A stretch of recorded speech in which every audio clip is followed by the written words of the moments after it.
Secret Letter. Part 1. The Unexpected Letter. It was a quiet Tuesday morning when Emma woke up to the sound of a soft knock at her apartment door. She lived alone in a small city apartment a few blocks from the park. The sun was shining, but something about the day felt unusual. She opened the door. There was no one. Only a small envelope lay on the floor. She picked it up. It was old-fashioned, cream-colored, with her name written in neat handwriting. To Emma, from someone who knows you well. Her heart beat faster. Who could it be? She looked around. No one was there. No footprints, no clues. She opened the envelope carefully. Inside was a single sheet of paper with just a few words. Meet me at the old clock tower at midnight. Don't tell anyone. Come alone. Emma blinked. Midnight? The old clock tower? She had passed that place hundreds of times, but she had never been inside. And yet, the handwriting seemed familiar, almost as if she had seen it before somewhere. For the rest of the day, Emma tried to focus on her work at the bookstore, but her mind kept returning to the letter. Who could it be? A friend? A stranger? Or something else? As evening came, Emma packed a small bag. She put in a flashlight, her phone, and a notebook. She wasn't sure what to expect, but she knew she had to find out. Part 2. The Clock Tower Adventure. Night fell quickly, and the city lights flickered on. Emma walked carefully through the quiet streets, her bag on her shoulder. The letter had said midnight, but she decided to arrive a little earlier. The old clock tower was at the edge of the city, near an abandoned park. Its tall, dark silhouette looked mysterious in the moonlight. The windows were dusty, and the door creaked slightly in the wind. Emma felt a shiver run down her spine, but she reminded herself she was curious, brave, and ready for an adventure. She pushed the door open slowly. It squeaked loudly. Inside, the room smelled of old wood and dust.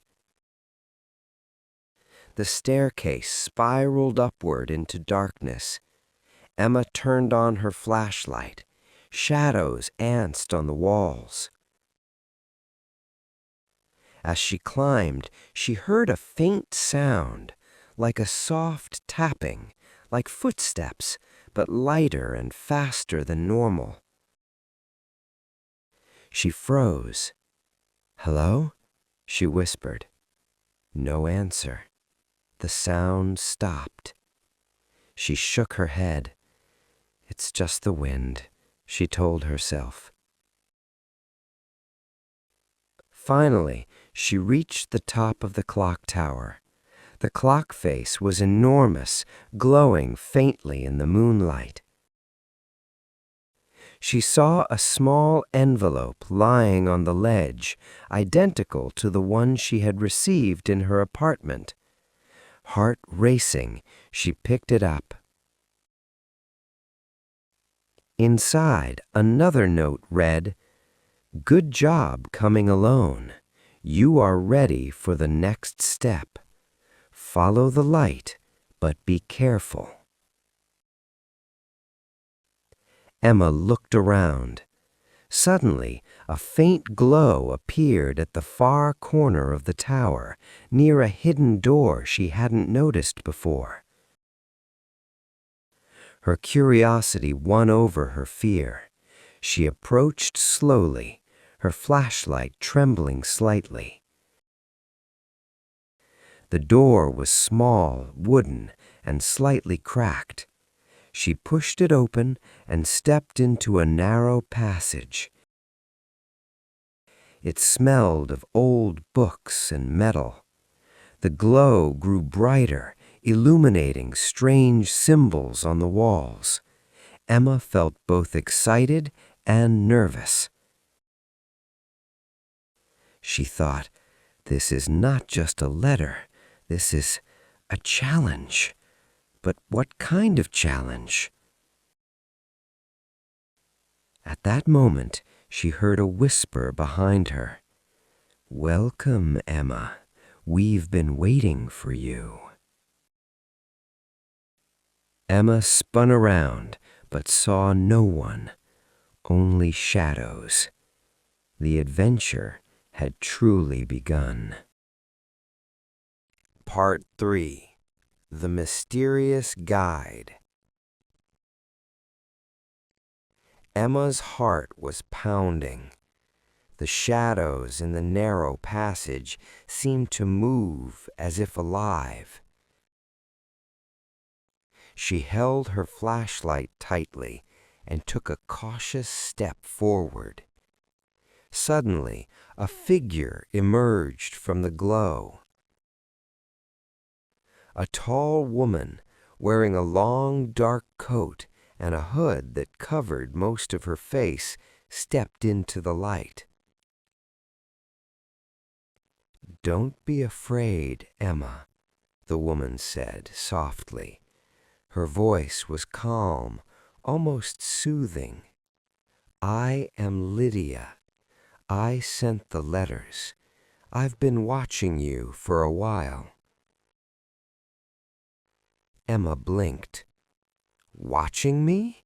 Why me? Who are you?" Lydia smiled mysteriously. "You have something special, Emma. Curiosity, courage, and a mind that notices things others don't. I need your help." Emma swallowed hard. "Help? With what?" Lydia handed her a small, ancient-looking box. It was locked with a tiny keyhole. Inside this box is a secret that must be protected. Only someone clever and brave can find the truth. But first, you must solve 3 puzzles. Each one leads to the next. Only then will the secret be revealed. Emma's pulse quickened. She glanced around the passage. Strange symbols glowed faintly on the walls. They seemed like clues. She realized this was no ordinary adventure. "What kind of puzzles?" she asked, her voice trembling with excitement. Lydia's eyes sparkled. "Each puzzle will test your mind and your courage. You will need to think carefully, observe everything, and trust yourself. Are you ready?" Emma nodded slowly. "Yes, I'm ready." Lydia handed her a small folded map. "The first puzzle is hidden in the city library. But beware, not everyone wants the secret to be found. Be careful and clever. Remember, the smallest detail can change everything." Emma looked at the map. Her fingers trembled slightly. She felt a mix of fear and excitement. This was no ordinary night. This was a true adventure, mysterious, thrilling, and dangerous. She took a deep breath and stepped out of the clock tower. The city streets were silent under the moonlight, but now they seemed full of possibilities and hidden challenges. Emma's journey had truly begun. Part 4. The First Puzzle. The city library was silent, almost eerie under the moonlight. Emma pushed the heavy wooden door open and stepped inside. Dust floated in the air, and rows of tall shelves created dark shadows. She unfolded the map Lydia had given her. It showed a path through the library, leading to a specific section, the History and Mysteries corner. Her heart raced with excitement. Emma followed the directions carefully, her flashlight bouncing across the shelves. Every book seemed ordinary, but she remembered Lydia's warning, the smallest detail can change everything. Finally, she reached a shelf with old, leather-bound books. A faint glow came from behind one of them. Emma pulled the book slightly, and the shelf moved. Behind it was a small hidden room. Inside, she found a table with a puzzle box similar to the one Lydia had given her. A note lay next to it. To open the box, answer this riddle. I speak without a mouth and hear without ears. I have no body, but I come alive with wind. What am I? Emma thought carefully. She whispered the answer to herself. An echo. She lifted the box's lid slowly. Inside, a small key and another note were hidden. The note read, "Well done. The key will open the door to the second puzzle, but beware, someone may be watching." Suddenly, Emma heard a faint creak behind her. She spun around. A shadow moved between the shelves, but before she could react, it disappeared. Her pulse quickened. She held the key tightly. This is real, she thought.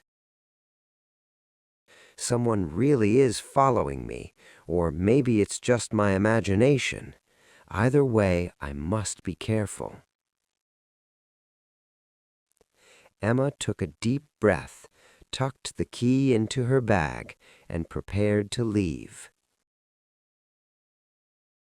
Outside, the city felt different, darker, more mysterious, but full of possibilities. She knew that every step now mattered, and the adventure was only beginning. Part 5. The Secret Revealed. Emma held the key tightly as she followed the map to the second location, the abandoned observatory at the edge of the city. The wind howled through the broken windows, and the moonlight illuminated the dusty telescope inside. She inserted the key into a small locked drawer under the telescope. With a click, it opened. Inside was another note. You have done well. Now put the pieces together. Look closely at the constellations outside the window at midnight. Emma moved to the window. The stars were bright, and she noticed that some of them aligned strangely, forming patterns that resembled symbols from the clock tower passage. She drew the shapes in her notebook and compared them with the clues from the first puzzle. Suddenly, the telescope lit up with a soft glow. Emma looked through it and gasped. Far away in the city, she could see hidden markings on several buildings that matched the symbols. They formed a map, a path leading to a small, forgotten courtyard in the city center. Excitement and fear mixed in her chest. She ran carefully to the courtyard, following the star map patterns.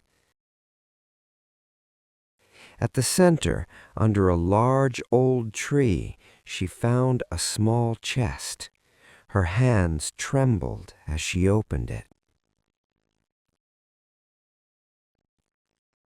Inside was a collection of old letters, photographs, and a journal.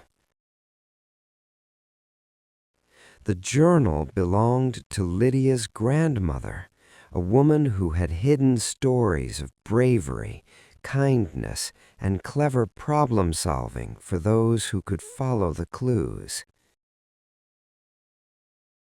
Emma realized that the secret wasn't dangerous. It was a test of courage, intelligence, and curiosity. Just then, Lydia appeared quietly behind her. "You found it," she said with a proud smile. The secret was never dangerous. It was meant for someone who could understand the value of curiosity and bravery. You did it, Emma. Emma smiled, feeling a mixture of relief and joy. I did it?" she whispered. "Yes," said Lydia, "and now the real adventure begins. How you use what you've learned to explore the world, solve problems, and maybe even help others like you've helped yourself." Emma looked at the stars above, feeling stronger, braver, and more alive than ever before. The city around her was no longer just buildings and streets. It was filled with mysteries, challenges, and endless possibilities. She knew that life would always have puzzles, but now she had the courage and curiosity to face them. With a deep breath, she closed the chest and walked back into the moonlit streets, ready for the next adventure. Thank you for watching this video, and see you in the next video.